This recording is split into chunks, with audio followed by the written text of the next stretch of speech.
Hello hi friends, welcome back to మన క్రికెట్కి అయితే స్వాగతం. అయితే ఈరోజు మరి చెప్పే టాపిక్ ఏంటంటే ఐపీఎల్లో మరి మూడో మ్యాచ్ గురించి అయితే మనం అనాలిసిస్లోకి అయితే వెళ్ళిపోదాం. మరి ఈ మ్యాచ్లో హెడ్ రికార్డ్స్, మరి టీం ప్లేయింగ్ లెవెల్, ఎవరు విన్ అవుతారు, పిచ్ రిపోర్ట్స్, మరి ఎవరు స్ట్రాంగ్ అండ్ వీక్నెస్ ఉన్నారు జట్టులోన అనేది మనం దాని గురించి అయితే మనం చర్చించుకుందాం. ఫుల్గా మరి అయితే చర్చించుకుందాం. ఫస్ట్ నుండి లాస్ట్ వరకు అయితే చూడండి.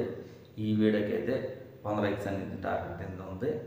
ఖచ్చితంగా సరే ఈ 100 లైక్స్ అనేది ఇస్తారని నేనైతే మనసులో అయితే కోరుకుంటూ ఉన్నాను. ఐపీఎల్లో మూడో మ్యాచ్ మరి సిఎస్కే వర్సెస్ ముంబై. వీళ్ళందరికీ జరిగిన ప్రతి మ్యాచ్లో కూడా మరి పోటాపోటీగానే ఉంది అనేది మనం చెప్పాలి.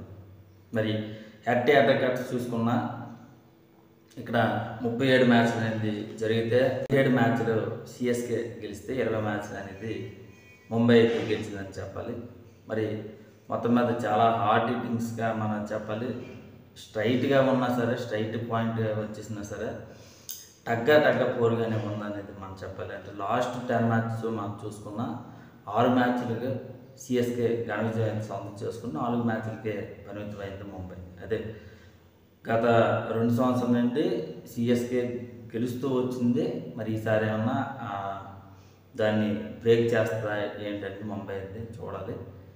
చాలా ఎక్సలెంట్గా మరి విరుజులకి కూడా చాలా ఉంది అనేది మనం చెప్పాలి. మరి పిచ్ ఎలా ఉండబోతుంది ఏంటి ఎక్కడ అంటే చెన్నై పిచ్ అనేది టాస్ ఎవరైతే గెలుస్తుందో వాళ్ళకి బౌలింగ్ ఎంచుకుంటారు.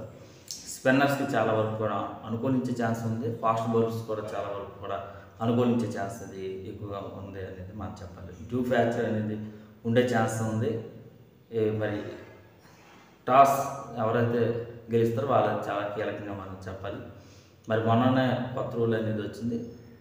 11 ఓవర్ల తర్వాత సెకండ్ ఇన్నింగ్స్లో 11 ఓవర్ల తర్వాత న్యూ బాల్ అనేది తీసుకోవచ్చు అనేది అయితే మనకైతే వస్తుంది రిపోర్ట్. మరి నైట్ వరకే అది పరిమితం, నైట్ మ్యాచ్ వరకే పరిమితంగా మనం చెప్పాలి. అయితే మొత్తం మీద ఇన్ని రూల్స్ అనేది ఉన్నా సరే సిఎస్కే కానీ ముంబై కానీ మ్యాచ్ అనేది చాలా టఫ్గానే మనమైతే టోటల్గా చూసుకున్న సిఎస్కే అండ్ ముంబై పరిస్థితి ఎలాగుంది ఏంటనేది మనమైతే చూసుకున్నా. మరి టార్గెట్ ఎవరు విరుజర్లు కూడా మరి ఇవ్వాలన్నా 190 to 100% వచ్చిందంటే చాలా వరకు కూడా కష్టంగా మరి మారిపోయే ఛాన్స్ ఉంది చేసింగ్ అయితే. ఇక్కడ పిచ్లో కూడా 84 మ్యాచ్లు ఐపీఎల్లో జరిగితే మరి ఎవరైతే ఫస్ట్ బ్యాటింగ్ అందించుకుంటారో 58% గెలుస్తారని, 44% పాటు ఎవరైతే టాస్ బౌలింగ్ ఎంచుకుంటారో వాళ్ళు ఉండే ఛాన్స్ ఉంది అనేది ఇక్కడ రికార్డ్స్ అనేది స్పష్టంగా మనం అయితే చెప్తున్నాయి. ఇక్కడ లీడ్ స్కోర్ వచ్చేసి మనం 150గానే ఉంది. సెకండ్ ఇన్నింగ్స్లో మినిమం టార్గెట్ అనేది ఉందనేది మనం చెప్పాలి. అంటే చేజింగ్లో 150, ఇక్కడ 163 అనేది ఉందని మనం చెప్పాలి. మరి బలబలాలు ఏమిటి విజయాలకి అని మనం చూసుకుంటే ప్లేయింగ్ లెవెల్ అనేది మాట్లాడుకుంటే చాలా వరకు కూడా మరి సిఎస్కే ఫస్ట్ చూసుకున్న సిఎస్కే చాలా బలంగా అయితే ఉంది. మరి ఫస్ట్ మీ అందరికి కూడా తెలిసిందే ఎప్పుడులాగే ఓపెనర్ రుతురాజ్ గైక్వాడ్, కాన్వే, రచన్, మరి త్రిపాఠి మూడో బ్యాట్స్మెన్, దుబే, మరి వోండా, మరి జడేజా, ఎంఎస్డి, మరి శామ్ కరణ్, రవిచంద్ర అశ్విన్, మరి నూర్ అన్వర్ అన్నమాట.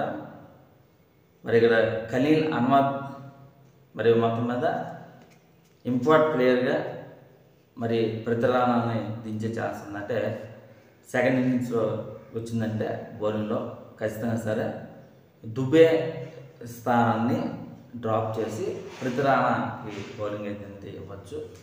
లేదు అనుకుంటే బ్యాటింగ్ ఆర్డర్లో చూసుకున్న తర్వాత దుబేని ఇంపార్ట్ ప్లేయర్గా దించి మరి ఇక్కడ ప్రతిరానాన్ని డ్రాప్ చేసే అవకాశం ఉంది. ఇలా చూసుకున్నా చాలా బలంగా అయితే ఉందని మరి అయితే చెప్పాలటు. బ్యాటింగ్లో చాలా పర్ఫెక్ట్గా ఉన్న మరి స్పిన్నర్లు అయితే చాలా ఎక్సలెంట్గా మరి ఉందనేది మనం భావించాలి. మరి మొట్టమొదట ఎవరైనా సరే గైక్వాడ్ నుండి కానీ కాన్వే నుండి కానీ చాలా చాలా ఎక్సలెంట్గా మరి వచ్చిందంటే టోటల్ మార్క్ అయితే 200+ కానీ డాటా ఛాన్స్ అయితే ఉంది. మరి ఇక్కడ త్రిపాఠి కానీ హోండా కానీ మనమైతే కొంచెం ఊహించలేము, కానీ వీళ్ళిద్దరి నుండి కూడా రావాల్సిన పరిస్థితులు కూడా ఎక్కువ మనకి కనిపిస్తున్నాయి. ఇలా చూసుకున్న తర్వాత దుబే, జడేజా, ఎంఎస్డి అయితే లాస్ట్ 3 ఓవర్ అనేది వస్తూ ఉన్నాడు. ఎలాగ వచ్చినా సరే ఫినిషింగ్ రోల్ అనేది అయితే పోషిస్తున్నారని మనం చెప్పచ్చు. జడేజా కానీ, దుబే కానీ, మరి ఎంఎస్డి కానీ, శ్యామ్ కరణ్ అయితే గతంలో మ్యాచెస్ చూసుకున్న చాలా ఎక్సలెంట్గా మరి అయితే రాణిస్తుందని చెప్పచ్చు. కలీన్ అరవద్దు నుండి కానీ ఫామ్ అనేది రావస్తుంది. రవిచంద్ర అశ్విన్ చాలా ఎక్సలెంట్గా ఫామ్గా మనం అయితే చెప్పాలి. కానీ ఇక్కడ టోటల్గా చూసుకున్నా సరే 9వ నెంబర్ బ్యాట్స్మెన్స్ వరకు కూడా బ్యాటింగ్ అనేది ఉంది. చాలా చాలా టఫ్ టీమ్గానే ప్రస్తుతానికి అయితే ఉందని చెప్పచ్చు. డెడ్లీ స్పిన్నర్ అటాక్ అయితే సిఎస్కేకి అయితే ఉంది అనేది మనం స్పష్టంగా మనం చెప్పాలి. అయితే ఇలా చూసుకున్న ముంబై జట్టు ఎలా ఉంది ఏంటని చూసుకున్నాం. ఫస్ట్ మ్యాచ్లో మరి సూర్యకుమార్ యాదవ్ కెప్టెన్సీ వహిస్తున్నాడు. మరి మొత్తం మీద నాకు తెలిసినంత వరకు కూడా సూర్యకుమార్ యాదవ్ చాలా పర్వాలేదు, ఎక్సలెంట్ కెప్టెన్సీ, T20 కెప్టెన్సీ కూడా వహిస్తున్నారు. చాలా పర్ఫెక్ట్ కెప్టెన్సీ మనం చెప్పాలి. రోహిత్ శర్మ, మరి ఇక్కడ విల్ జాక్స్ ఉండే ఛాన్స్ ఉంది. సూర్యకుమార్ యాదవ్, తిలక్ శర్మ, మరి శాంట్రన్, చాల్, శర్మ, ట్రింపీ అందరూ కూడా మరి ప్లేయింగ్ లెవెల్లో అయితే ఉండబోతున్నారు.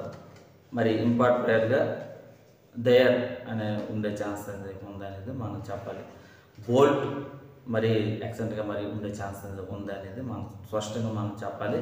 ఇక్కడ బోల్ట్ కానీ స్పిన్నర్ అటాక్స్ అనేది కాస్త చూసుకొని పరిస్థితుంది. కానీ అతిపెద్ద పేరు అయితే మనం అయితే మిస్సింగ్ అయితే అయ్యాం, అది బుమ్రా అయితే ఫిబ్రవరి ఫస్ట్ వీక్లో వచ్చే ఛాన్స్ అయితే ఉంది. ప్రస్తుతానికైతే ఒక 3 మ్యాచ్లకి అయితే అందుబాటులో ఉండడు అనేది అయితే స్పష్టంగా మనం చెప్పాలి. కానీ టోటల్ చూసుకున్న బ్యాటింగ్ అనే అటాక్ అని డెడ్లీగా అయితే ఉంది. బౌలింగ్ అయితే మరి ఇక్కడ బోల్ట్ మీద ఆధారపడే ఛాన్స్ ఎక్కువ మనకి అయితే కనిపిస్తుంది. ఒకటి ఇండియన్ స్పిన్నర్ బౌలర్స్ ఉన్నాయి, అర్జున్ టెండూల్కర్ అయితే ఉన్నాడు.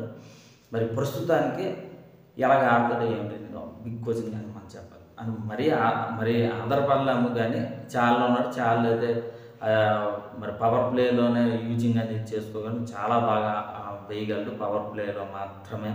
అయితే మనం వినియోగించుకోవాల్సిన పరిస్థితి కూడా ఎక్కువ మనకి కనిపిస్తుంది. మరి ఎలా ఉండబోతుంది ఏంటనేది చూసుకునే పరిస్థితి ఉంది. మరి ఇలా చూసుకున్నా ముంబై చాలా బలంగా అయితే ఉంది అనేది మనం చెప్పాలి. మరి ఇది మరి ఇరు వర్గాలకి కూడా చర్చించుకుంటే మరి 50-50% మాత్రం ఉంది, కానీ సిఎస్కే గెలిచే ఛాన్స్ ఉంది. మరి సిఎస్కే హోమ్ అడ్వాంటేజ్ ఉండే ఛాన్స్ ఎక్కువ మనకి కనిపిస్తుంది ఉంది. మరి ఈ ఫ్రెండ్స్ ఛానల్ ఇంకా సబ్స్క్రైబ్ చేయకపోతే వెంటనే మరి సబ్స్క్రైబ్ చేయండి, లైక్ చేయండి, షేర్ చేయండి. మీ ఫ్రెండ్స్తో మీ వాట్సాప్లో తప్పనిసరిగా మరి షేర్ అయితే మర్చిపోండి.